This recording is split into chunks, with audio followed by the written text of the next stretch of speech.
collection. Lugo said the design of the piece incorporates artwork he discovered in newsletters made by people at the prison in the 1970s. There was this sort of moment, I think, of fate where I sat one of the newsletters on a windowsill with another sheet of paper and it sort of transferred over.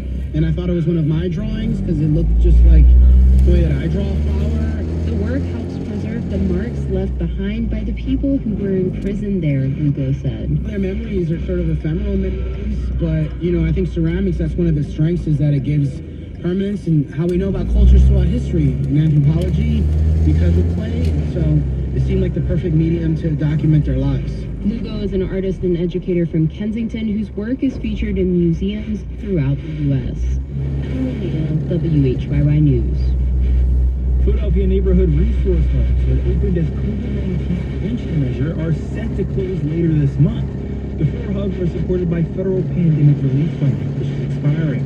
Officials will move hub services into the city's new community action centers. Residents like Remy Campbell are urging the city to keep the hubs where they are now using city dollars. Campbell says it will serve an important function. That's what makes it fun. It was a magical service that fell from the sky, and the magic is going away. So do we have the interest as a city to preserve it? The hubs provided masks and COVID test kits, but also expanded to offer other public health supplies like Narcan. As of now, the resource hubs at their current locations are set to close June 17th. You're listening to 90.9 WHYY, your public radio station. Support for NPR comes from NPR stations. Other contributors include Bank of America, sponsor of the FIFA World Cup 2026, dedicated to offering solutions to help businesses win locally and globally. More at bankofamerica.com/gamechangers.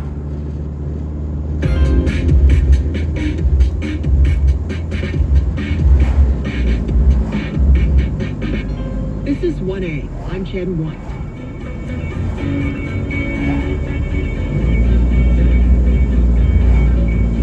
From its first few chords, very few songs inspire the same feeling of joy as Earth, Wind & Fire's hit song, September.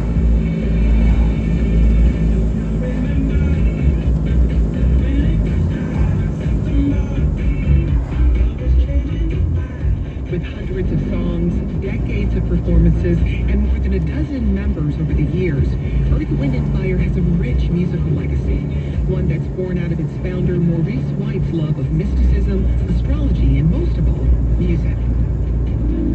I was into astrology, and I was looking at my astrological chart. I started to put the elements together. I had Earth in my chart, fire in my chart, and air. And I changed the air to wind.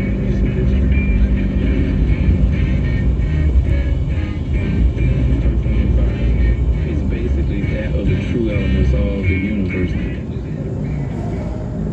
Musician and filmmaker Amir Questlove Thompson is out with a new HBO original documentary about Earth. It's called Earth, Wind & Fire, to be celestial versus that's the weight of the world. And it's available now on HBO and HBO Max.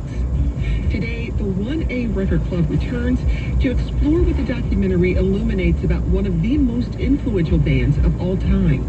What does the widespread popularity and enduring relevance of the group's music reveal about our shifting culture?